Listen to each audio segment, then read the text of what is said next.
Hello everyone, कैसे हो आप सब। आई होप आप सभी मस्त होंगे और अपनी पढ़ाई में व्यस्त होंगे। और ये टाइम एग्जाम का चल रहा है, आप लोगों का टाइम बहुत कीमती है, इसलिए अपने टाइम को आप लोग कहीं बर्बाद मत करिएगा फालतू की चीजों में। और अपना कीमती टाइम निकाल के मेरी इस वीडियो को देख लीजिएगा, क्योंकि आज मैं बहुत इम्पोर्टेंट वीडियो लेके आई हूँ आप लोगों के लिए। इतना मैं नोट की हूँ, ये बहुत जरूरी है आप लोगों के लिए। लास्ट टाइम में अगर आप इतना कर लेंगे तो 60 में से 55 नंबर तो आपके कहीं नहीं गए हैं, इतनी तो मैं गारंटी के साथ आपको बोल सकती हूँ। क्योंकि मैं बहुत ज्यादा सर्च करती हूँ इधर उधर का, फिर मुझे जो चीजें अच्छी लगती है अपने अनुभव के अनुसार वही मैं नोट करती हूँ और उसी का मैं वीडियो बनाती हूँ। फालतू में कुछ वीडियो नहीं बनाती हूँ और एकदम इजी है। और 60 में से आपके 55 नंबर एकदम रखे हैं, इतना भरोसा करके आप मेरी इस वीडियो को देखिएगा और मैं जैसा बोल रही हूँ उसको एकदम अच्छे से फॉलो करिएगा। तो देखिए, आप सभी को पता है कि सीटेट 150 नंबर का होता है। जो लैंग्वेज होता है फर्स्ट और सेकेंड दोनों को मिला के 60 नंबर का होता है। यानी कि लैंग्वेज ही आपके अगर अच्छे से तैयारी किए हैं आप, तो उसी में से आपको 60 नंबर आते हैं। तो मैं उसी को बनाई हूँ 60 में से 55 नंबर कैसे आएंगे। तो पहला लैंग्वेज तो आपका हो गया हिंदी, सेकेंड में आपने संस्कृत लिया या फिर इंग्लिश लिया, तो सबका पैटर्न सेम ही होता है। पेडालॉजी वाला, शिक्षा शास्त्र वाला भी सेम मिलता है, और वो जो 15 नंबर का काव्यांश और गद्यांश होता है वो भी सेम ही मिलता है, बस लैंग्वेज अलग है। उसका इंग्लिश हो जाएगा, उसका संस्कृत हो जाएगा, इसका हिंदी हो जाएगा। बाकी करने का तरीका तीनों का एक ही रहता है। तो मैं तीनों के लिए लेके आई हूँ आप लोगों के लिए। आप लोग भरोसा करके मेरे इस टॉपिक को पढ़िएगा। तो देखिए, फर्स्ट लैंग्वेज में और सेकेंड लैंग्वेज में बच्चे बहुत कंफ्यूजन में आ जाते हैं। फर्स्ट और सेकेंड में मैं एक वीडियो इस पे दे चुकी हूँ और इसमें सब लोग गलती करते हैं, क्योंकि एग्जाम का इतना ज्यादा प्रेशर रहता है। और बच्चा क्या करता है, पहला तो हिंदी किया, पहला लैंग्वेज हिंदी आता है और हिंदी का पहला ही हिंदी भरा जाता है। हिंदी में भी 2 आता है, फर्स्ट और सेकेंड। तो लैंग्वेज फर्स्ट में हमने फर्स्ट भरा तो गलती नहीं होती है, लेकिन लैंग्वेज सेकेंड में हमने सेकेंड वाला भर दिया और उसी में हमने गलती कर देते हैं कि सेकेंड लैंग्वेज का हम सेकेंड करना होता है और सेकेंड लैंग्वेज का हम फर्स्ट कर देते हैं। तो दोनों पार्ट में हमारा फर्स्ट हो जाता है, तो फिर यही हमारा 30 नंबर चला जाता है। यहीं पे हम गलती कर देते हैं। इसलिए ध्यान से आपको करना है, फर्स्ट लैंग्वेज का फर्स्ट पार्ट करना है और सेकेंड लैंग्वेज का सेकेंड पार्ट करना है। एग्जाम का इतना प्रेशर रहता है, टाइम कम रहता है और बच्चे क्या करते हैं, पेज पलटते हैं, तुरंत देखते हैं सेकेंड लैंग्वेज, उसी को कर देते हैं, फिर देखते हैं, तब जाके माइंड खुलता है। तो इतना इस चीज को आप लोग ध्यान में रखिएगा और इस वीडियो को देखिएगा। 60 नंबर दोनों लैंग्वेज को मिलाएंगे, 60 नंबर होगा हिंदी और संस्कृत को। 60 नंबर में 30 नंबर का आपका आएगा काव्यांश और गद्यांश, जो कि करने का तरीका एक ही है, और 30 नंबर का आएगा शिक्षा शास्त्र। टॉपिक सेम है, बस भाषा अलग है। मैं बार बार बता रही हूँ आप लोगों को। इसलिए देखिए, पहले हम डिस्कस करते हैं 30 नंबर का, यानी कि दोनों पार्ट का, हिंदी और संस्कृत का दोनों पार्ट का हम 30 नंबर का काव्यांश वाला डिस्कस करते हैं। तो वो तो प्रैक्टिस पे आधारित है। आप जितना प्रैक्टिस किए रहेंगे, आपके टीचर या फिर जिस यूट्यूब चैनल को आप फॉलो किए हैं, तो आप अब तक आपकी तैयारी पूरी हो गई है। पहले आपको काव्यांश और गद्यांश पढ़ने होते हैं और उसमें से आपको आंसर लिखने होते हैं। ये आपकी प्रैक्टिस पे और माइंड पे है। और तो देखिए, 30 नंबर का आपका आ गया हिंदी में और ये संस्कृत या फिर अंग्रेजी में, दोनों मिला के 60। 30 का आ गया गद्यांश और काव्यांश और 30 का शिक्षा शास्त्र। ये एकदम इजी है। मैंने इस पे डायग्राम बनाया है, मैं लगा दूंगी पिक, बाद में आप लोग इसका स्क्रीनशॉट ले लीजिएगा।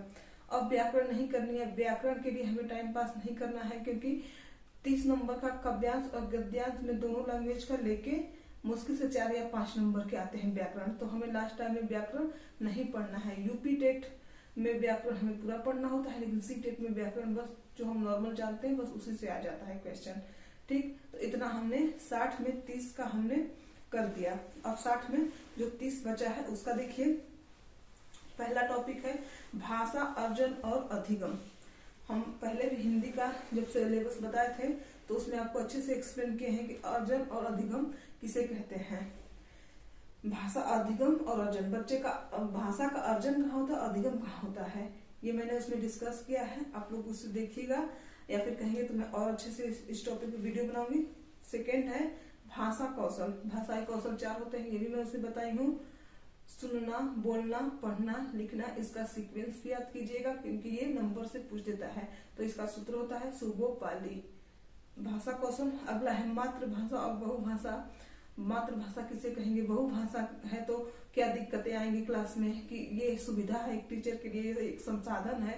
तो मातृभाषा तो बच्चा अपने साथ लेके जाता है, और बहुभाषा क्या है, एक संसाधन के रूप में हमें लेना है, उसे कठिनाई के रूप में नहीं लेना है कि अरे ये बच्चा तो अपने मदर टंग में बात कर रहा है, ऐसे नहीं, सबको संसाधन के रूप में हमें समझना है। अगला है समावेशी शिक्षा। समावेशी शिक्षा का मतलब होता है सब बच्चों को एक साथ पढ़ाना, चाहे किसी की मातृभाषा, चाहे किसी की क्षेत्रीय भाषा, या फिर कोई शारीरिक रूप से विकलांग है, चाहे कोई भी कमियां हो बच्चे में, कोई तेज है, कोई कमजोर है, सबको साथ में लेके हमें शिक्षा देनी है, समावेशी शिक्षा। अगला है भाषा विधियां। अगला है भाषा के उद्देश्य। अगला है भाषा का आकलन। फिर अगला है टीएलएम। टीएलएम जानते हैं आप लोग, टीचिंग लर्निंग मटेरियल। क्या क्या चीजें आएंगी, श्रव्य दृश्य क्या है, दृश्य क्या है, श्रव्य क्या है, सब आप लोग पढ़े होंगे। अगला है मनोवैज्ञानिकों के कथन एवं विचार।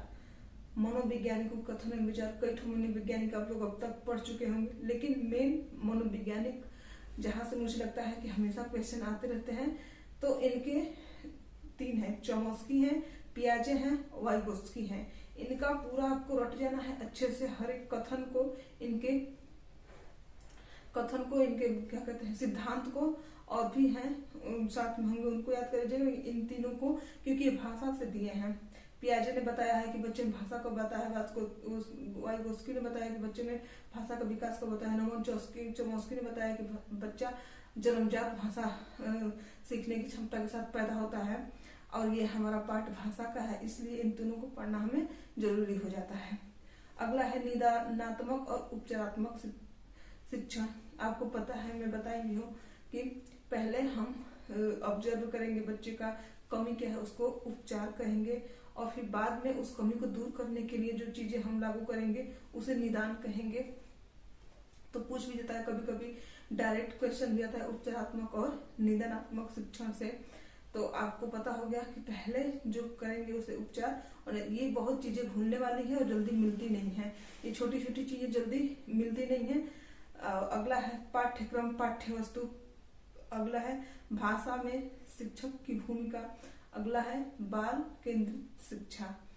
बाल केंद्रित शिक्षा, ना कि शिक्षक केंद्रित शिक्षा। बच्चे को देख के हमें शिक्षा करानी है। कोई भी चीज है, आप लोग सीडीपी का जब शिक्षा शास्त्र जब आप लोग किसी भी पार्ट में आप लोग जब इसको सॉल्व करेंगे, तो कोई चीज बच्चे पे केंद्रित करके हमें लागू करना है, उसके सेंटर में बच्चे को रखना है, फिर उसके आगे पीछे हमको देखना है, वही चीजें सही होगी। बच्चे को इग्नोर नहीं करना है किसी भी हालत में। बाल केंद्रित शिक्षा इसको कहते हैं। तो बस इतना हो गया। हमने अभी आपका लैंग्वेज वाला कंफ्यूजन भी दूर किया, एक और वीडियो भी दूर किया है, इसमें भी हम बता रहे हैं। और व्याकरण नहीं पढ़ना है, अपने टाइम को बर्बाद नहीं करना है वहां पे जाके।